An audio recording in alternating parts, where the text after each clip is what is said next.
Hello everyone, welcome to cut. Hello everyone, this is Aryan Shah. Welcome to S Orbit Institute. और आज का जो हमारा टॉपिक है वो है मैक्लॉरिन सीरीज। ठीक है, मैक्लॉरिन सीरीज को हम पढ़ते क्यों हैं? क्योंकि किसी भी फंक्शन को अगर मुझे पॉलिनॉमियल के टर्म्स में लिखना है, जैसे फॉर एग्जांपल आपने साइन एक्स का एक्सपेंशन पढ़ा होगा।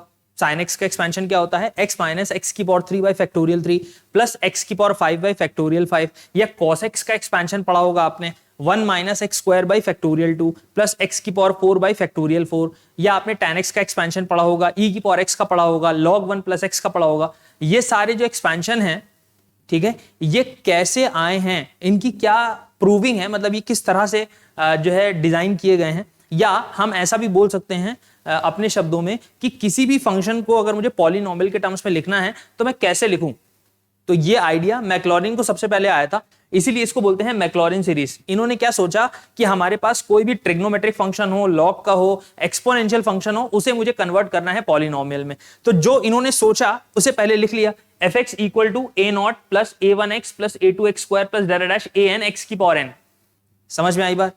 इन्होंने क्या सोचा कि एफ एक्स हमारे पास कुछ भी हो, चाहे वो ट्रिग्नोमेट्रिक हो, चाहे वो लॉगरिथमिक हो, चाहे वो एक्सपोनेंशियल हो, कोई सा भी फंक्शन हो, उसे मुझे पॉलिनॉमियल में कन्वर्ट करना है। तो उन्होंने पॉलिनॉमियल के टर्म्स में ऐसा लिख लिया, जैसा उन्होंने सोचा वैसा उन्होंने जो है किताब पर या कॉपी पर लिख दिया कि मुझे ऐसा चाहिए, ऐसी उनकी रिक्वायरमेंट है। ठीक है, अब जब उनकी ऐसी रिक्वायरमेंट है तो उनको मतलब अब किससे है? इससे मतलब है ये कांस्टेंट है ना, ये जो कांस्टेंट है a0 a1 a2 है ना, an, ये जो कांस्टेंट है, अगर इन्होंने ये फाइंड कर लिया तो फिर ये किसी भी फंक्शन को पॉलिनॉमियल में कन्वर्ट कर सकते हैं। अब इनकी जो रिक्वायरमेंट है वो क्या है? a0 a1 a2 an find करना। ठीक है, तो इनका एक दोस्त था, वो बगल में बैठा हुआ था, उसने कहा तुम्हारी ये रिक्वायरमेंट है तो तुम एक काम करो, सबसे पहले इस पूरी इक्वेशन में x इक्वल टू 0 पुट कर दो।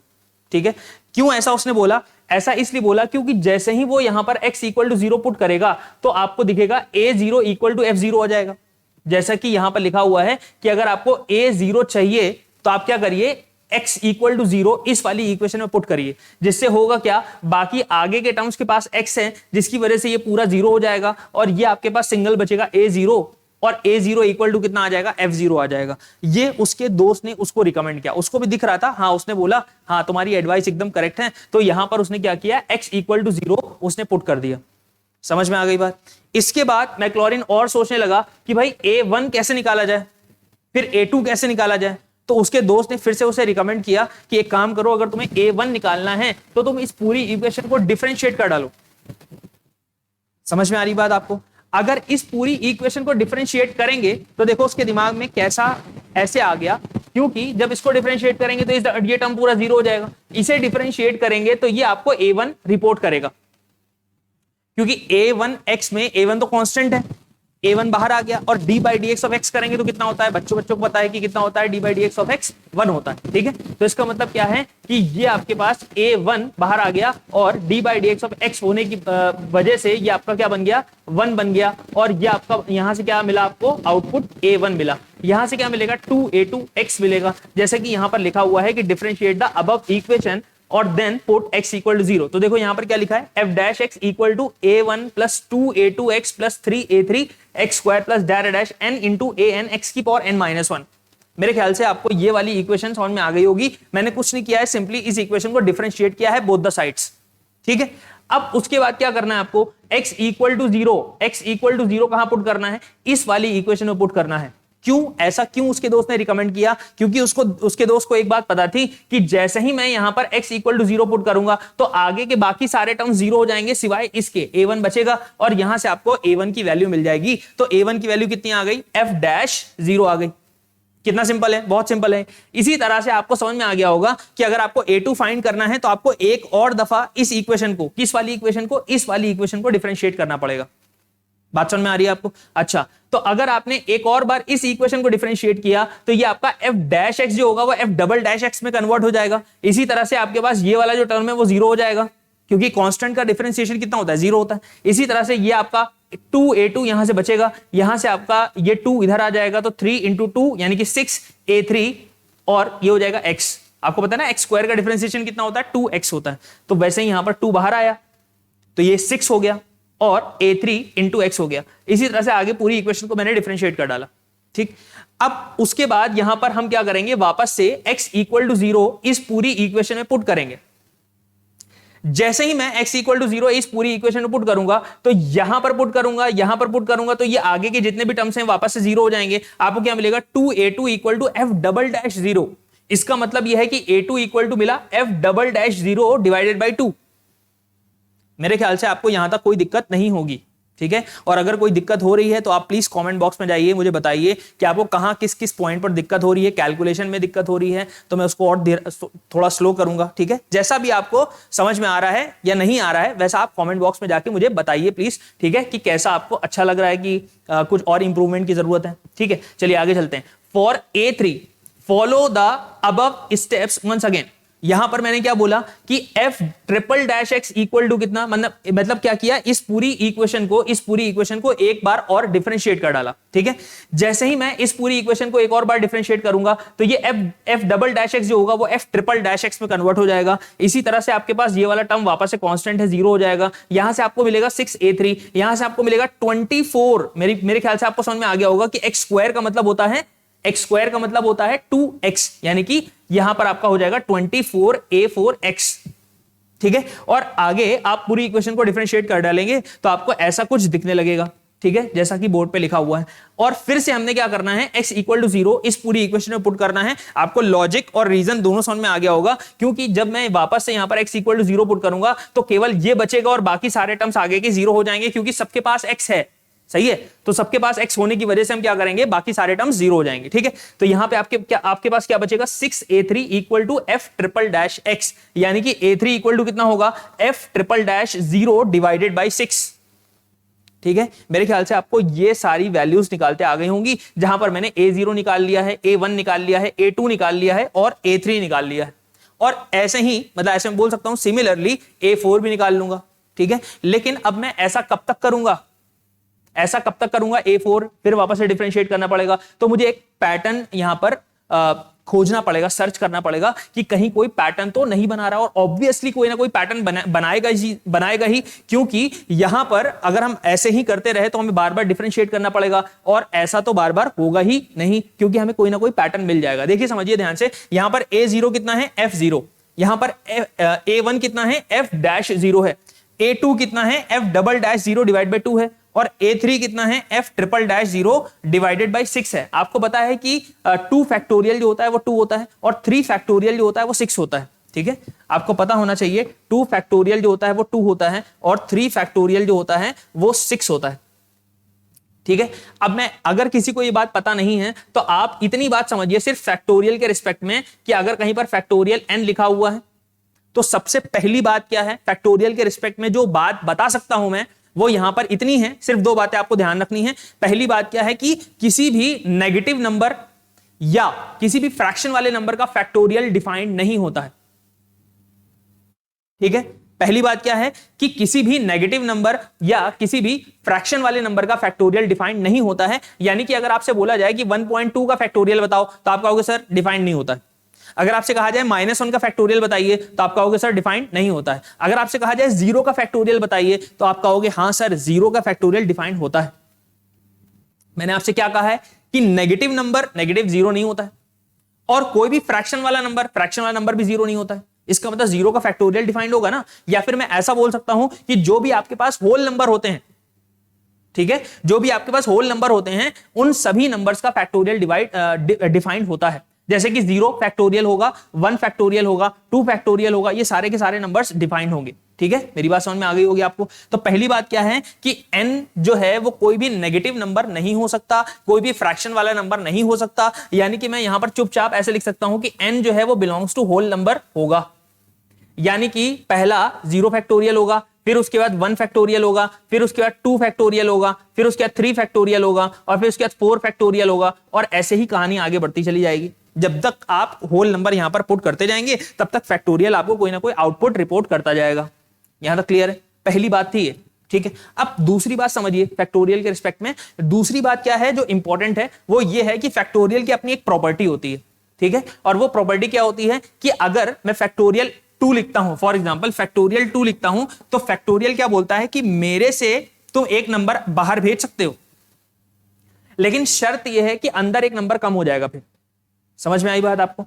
तो आप क्या करोगे, 2 को बाहर फेंकोगे तो ये आपका 2 हो गया इनटू, और अंदर कितना बचेगा, फिर 1 फैक्टोरियल बचेगा, है ना। फैक्टोरियल के 2 साइन होते हैं, या तो ऐसा पूर्ण विराम वाला साइन होगा और या तो ये एल बना के ऐसा बनाएगा। तो ये 2 साइन होते हैं फैक्टोरियल के, ठीक है। मैं चाहे तो ये यूज करूं, चाहे तो ये यूज करूं, लेकिन ध्यान रखना अगर आपको ये वाला साइन यूज करना है तो नंबर के बाद लगाना है, और अगर आपको ये वाला साइन यूज करना है तो नंबर के पहले लगाना है। तभी मैंने एक ही इक्वेशन में दोनों चीजें यूज करके आपको दिखा दी हैं, ठीक है।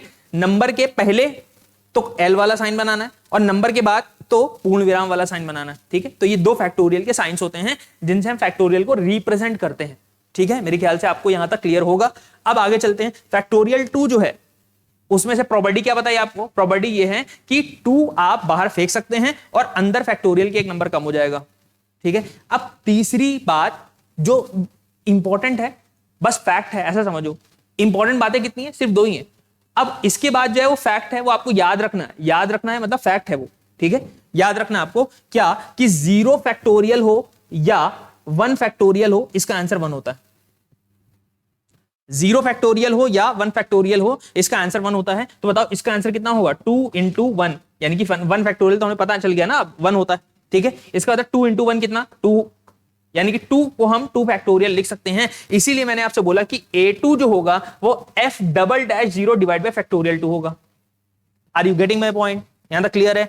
इसी तरह से अगर आपको ये बात समझ में आती है तो मेरे ख्याल से आपको ये भी बात समझ में आ गई होगी कि फैक्टोरियल 3 आप निकाल सकते हैं बहुत इजीली, ठीक है। यहां पर क्या करना पड़ेगा, 3 को बाहर फेंकना पड़ेगा, तो 3 आपका बाहर आ गया और अंदर कितना हो गया, फैक्टोरियल 2 हो गया, ठीक है। नंबर के बाहर अगर कोई साइन लगाना है पहले तो आपको एल वाला साइन लगाना चाहिए, तो ये हो गया आपके पास 3 इंटू फैक्टोरियल 2। इसके बाद वापस से 2 बाहर आ जाएगा, तो ये आपके पास हो जाएगा 3 इंटू 2 और ये हो जाएगा फैक्टोरियल 1, ठीक है। तो 3 इंटू 2 मतलब 6 और फैक्टोरियल 1 कितना होता है, 1 होता है। तो आप ऐसा लिख सकते हैं 3 इंटू 2 इंटू 1, यानी कि इसको लिख सकते हैं 6, यानी कि आप यहां पर जो आपका लिखा है A3 वो लिखा है f triple dash 0 divide by 6, तो मैं इसको लिख सकता हूं f triple dash 0 divided by factorial 3, क्योंकि अभी आपने देखा कि फैक्टोरियल 3 जो होता है वो कितना होता है, 6 होता है।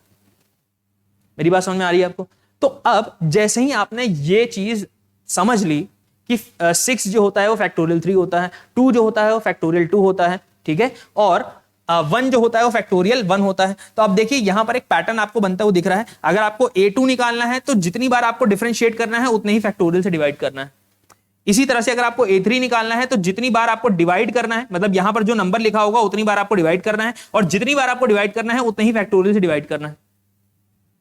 मेरी बात समझ में आ रही है? तो बताओ A4 कितना होगा, A4 होगा f फोर्थ डेरिवेटिव डैश, समझ में आ रहा है, फोर्थ डेरिवेटिव ऑफ 0, जैसे यहां पर f ट्रिपल डैश 0 लिखा है, ठीक है, तो वहां पर मैं क्या बोलूंगा, f fourth derivative of 0 divided by नीचे कितना लिखूंगा, फैक्टोरियल 4, और फैक्टोरियल 4 कितना होगा। अब आपको समझ में आ चुका होगा कि अगर मुझे सर फैक्टोरियल 4 निकालना है तो मैं सिंपली अब ऐसे याद रखूंगा कि 4 इंटू 3 इंटू 2 इंटू 1 यानी कि 24। क्यों? क्योंकि अभी आपने ये चीज समझी ना, देखो फैक्टोरियल 3 मतलब कितना आया लास्ट में, 3 इंटू 2 इंटू 1, तो पैटर्न पकड़ो ना कि फैक्टोरियल 3 अगर 3 इंटू 2 इंटू 1 आया है तो इसका मतलब फैक्टोरियल 4 क्या आएगा, फैक्टोरियल 4 आएगा 4 इंटू 3 इंटू 2 इंटू 1। फैक्टोरियल 5 क्या आएगा, 5 इंटू 4 इंटू 3 इंटू 2 इंटू 1। मेरे ख्याल से आपको क्लियर होगा कि फैक्टोरियल 4 24 होगा और फैक्टोरियल 5 आपका 120 होगा। यहां तक आपको याद भी होना चाहिए और मैंने आपको सिंपली बता भी दिया कि कैसे कैसे आप यहां तक पहुंच सकते हैं, ठीक है। और मेरे ख्याल से बहुत ज्यादा टफ नहीं है, आपको समझ में आ गया होगा। अब आगे चलते हैं, ठीक है। तो यहां से आपके पास एक मैक्लॉरिन सीरीज, जहां से आपने A0, A1, A2, AN सब ढूंढ लिया है, वो वापस से यहां पर पुट कर दिया, तो मैक्लॉरिन का काम खत्म हो गया, उसके दोस्त का भी खत्म हो गया, और फाइनली हमारे पास एक स्टार वाली इक्वेशन मिल गई हमें, जिसको हम बोलते हैं मैक्लॉरिन सीरीज, जिसकी मदद से हम किसी भी ट्रिग्नोमेट्रिक एल्जेब्रिक या एल्जेब्रिक नहीं, ट्रिग्नोमेट्रिक एक्सपोनेंशियल लॉगरिथमिक या कोई भी अदर फंक्शन हो जिसको हम पॉलिनोमियल कन्वर्ट करना चाहते हैं तो हम बहुत इजीली कर सकते हैं इस सीरीज का यूज करके। तो अब आज से आपको अगर आपको याद नहीं होता है, एक्सपेंशन याद करने में दिक्कत आती है, जैसे कि मुझे दिक्कत आती है, ठीक है, क्योंकि मैं मैथ्स वाला बंदा हूं, बायो वाला नहीं हूं, तो मुझे याद करने में थोड़ी दिक्कत आती है, तो ऐसे मेरे जैसे बहुत सारे स्टूडेंट्स होंगे जिन्हें याद करने में प्रॉब्लम होती होगी, तो आप क्या कर सकते हैं, इस सीरीज को पकड़ सकते हैं, ठीक है। इस सीरीज के माध्यम से आपको किसी भी ट्रिग्नोमेट्रिक फंक्शन हो चाहे एक्सपोनेंशियल फंक्शन हो, कोई भी फंक्शन हो, उसको अगर एक्सपोनेंशियल में कन्वर्ट करना है या एक्सपेंशंस याद नहीं होते हैं तो निकालना है, तो आप निकाल सकते हैं आसानी से। ठीक है, देखिए कैसे, मैं आपको एग्जांपल दिखाता हूं। जैसे कि फॉर एग्जांपल आपके पास f x equal to sine x है। ठीक है, जैसा कि आपको याद भी होगा कुछ बच्चों को कि एफ एक्स इक्वल टू अगर साइन एक्स है तो साइन एक्स का जो एक्सपेंशन होता है वो एक्स माइनस एक्स की पावर 3 बाई फैक्टोरियल 3 होता है, प्लस एक्स की पावर 5 बाई फैक्टोरियल 5 और प्लस डायरा डैश अप टू इन्फिनिटी, ऐसा होता है। ठीक है, तो अब देखो यहां पर हमारे पास क्या f x equal to sine x, मुझे पता है कि जो मैक्लॉरिन सीरीज है वो क्या कहती है, f x equal to f zero plus f dash zero into x plus f double dash zero into x square by factorial 2 plus f triple dash zero x cube by factorial 3 और ऐसे चलता जाएगा। ठीक है, तो आपने क्या किया, सबसे पहले तो आपने एफ एक्स इक्वल टू अगर साइन एक्स था तो आपने सबसे पहले एफ जीरो निकाला, क्योंकि यहां पर आपको एफ जीरो की रिक्वायरमेंट है। सबसे पहला रिक्वायरमेंट क्या है, एफ जीरो। तो आपने क्या किया, सिंपली यहां पर x equal to zero put किया तो एफ जीरो निकल आएगा। एफ जीरो कितना होगा, साइन जीरो मतलब जीरो। ठीक हो, आपको लग रहा होगा कि ये सब तो इतना बोर्ड पे इतना बहुत सारा लिखा हो, तब सर हम यहां पर पहुंचेंगे। अगर आपका कैलकुलेशन फास्ट है मेरे भाई, ठीक है, तो आप दिमाग में ही सब कुछ कर सकते हैं। आपको कुछ भी याद मतलब कुछ भी जो है करने की जरूरत नहीं, बस कैलकुलेशन आपकी फास्ट होनी चाहिए। ठीक है, नहीं भी है तो आप थोड़ा थोड़ा लिख के भी कर सकते हैं और ज्यादा लिखने की जरूरत नहीं है, तो बोर्ड पे बहुत सारा लिखा हुआ आपको समझाने के लिए। ठीक है, देखिए समझिए, यहां पर आपने क्या किया, एफ डैश एक्स निकाला। क्यों निकाला, क्योंकि आपको एफ डैश जीरो की रिक्वायरमेंट है। तो आपने क्या किया, एफ डैश एक्स निकाला इक्वल टू कितना, कॉस एक्स, यानी कि एफ डैश जीरो जो होगा वो कितना होगा, कॉस जीरो। कॉस जीरो कितना होता है, 1 होता है। मेरे ख्याल से आपको ये क्लियर है, cos जीरो कितना होता है, 1 होता है। तो f डैश जीरो कितना आ गया, 1 आ गया। इसी तरह से f डबल डैश x निकाला, यहां पर चल रहा है सारे डैश वाले, तो f dash x cos x था, तो f डबल डैश x कितना होगा, माइनस साइन x होगा। आपको पता है d by d x of cos x करेंगे तो माइनस साइन x आता है, d by d x cos x तो होता है माइनस साइन x और d by d x sine x होता है cos x। ठीक है, तो d by d x of cos x किया तो माइनस साइन x आ गया। वापस से यहां पर f डबल डैश जीरो करेंगे तो माइनस साइन जीरो होगा, माइनस साइन जीरो का मतलब हो गया जीरो। क्लियर, यहां पर आते हैं, एफ ट्रिपल डैश एक्स का मतलब हो गया, ये वाला माइनस तो बाहर रहेगा और D by d x of sine x जो होगा वो कॉस एक्स होगा। तो आपके पास एफ ट्रिपल डैश एक्स जो होगा वो माइनस कॉस एक्स हो जाएगा। माइनस कॉस एक्स का मतलब हो गया एफ ट्रिपल डैश जीरो निकाला जा सकता है, मतलब minus cos zero equal to कितना, -1।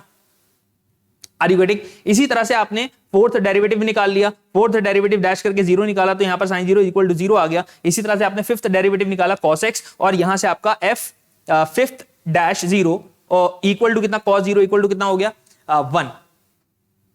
मेरे ख्याल से आपको यहां तक क्लियर है। तो ये आपने सारे के सारे जो भी आपको रिक्वायरमेंट थी वो सब आपने यहां पर पहले निकाल लिया। अब उसके बताइए एफ जीरो कितना है, 0। तो यहां पर मैंने क्या रख दिया, 0। Sine x equal to f zero के प्लेस पर क्या रख दिया, 0 रख दिया। ये आपका एफ जीरो हो गया। प्लस इसी तरह से एफ डैश जीरो देखा यहां से कितना है, 1 है, तो 1 इंटू एक्स कर लिया। प्लस फिर इसी तरह से यहां पर एफ डबल डैश जीरो देखा कितना है, 0 है, तो 0 into x square divide by कितना, फैक्टोरियल 2 कर लिया। प्लस यहां पर आ जाइए F triple dash zero, F triple dash zero का मतलब हो गया -1, तो यहां पर -1 into x cube by factorial 3 कर लिया। इसी तरह से ये आपका हो जाएगा एफ फोर्थ डैश जीरो और एक्स की पावर 4 बाई फैक्टोरियल 4। तो यहां पर देखो एफ फोर्थ डैश जीरो कितना है, 0 है, तो यहां पर आपका कितना हो जाएगा, 0 इंटू एक्स की पावर 4 बाई फैक्टोरियल 4 प्लस यहां पर आपका 1 इंटू एक्स की पावर 5 बाई फैक्टोरियल 5, क्योंकि यहां पर एफ फिफ्थ डैश जीरो कितना है, 1 है, तो यहां पर मैंने ऐसा पुट कर दिया। अब इसको आप सिंप्लीफाई कर लेंगे। सिंप्लीफाई करने का मतलब यह है कि जो अननेसेसरी चीजें लिखी हुई हैं उसको उड़ा देंगे। जैसे कि यहां पर 0 लिखा है तो 0 प्लस लिखो, चाहे 0 को हटा दो, बात तो एक ही है। तो यहां पर हमने क्या किया, sine x equal to x ये वाला और माइनस का एक्स क्यूब बाई फैक्टोरियल 3 ये दिख गया, एक्स की पावर 5 बाई फैक्टोरियल 5 ये दिख गया। और ऐसे ही हम लोग डिफरेंशिएट करते जाएंगे, पता नहीं कब तक करेंगे, तो plus infinity plus minus plus डायरा डैश अप टू इन्फिनिटी, यहां पर ऐसा लिख देते हैं। तो इस तरह से ये आपका एक्सपेंशन निकल आता है। आसान है, अगर किसी को याद करने में दिक्कत होती है, ठीक है, तो आपको ऐसा भी ध्यान रखना है। लेकिन मेरा सजेशन यह है कि आपको याद भी होना चाहिए और आपको समझ में भी आना चाहिए कि कैसे आया है। ठीक है, दोनों चीजें अपने लिए इंपॉर्टेंट है। ठीक है, आई थिंक मेरे ख्याल से आपको इस वीडियो से बहुत हेल्प मिली होगी, थोड़ी बहुत। ठीक है, तो आप जो है कमेंट बॉक्स में जाके मुझे रिपोर्ट करिएगा कि आपको अच्छा लगा वीडियो या कुछ और इसमें जो है इंक्लूड करने की जरूरत है। ठीक है, मिलते हैं अगले वीडियो में। Till then, this is Aryan Shah signing of.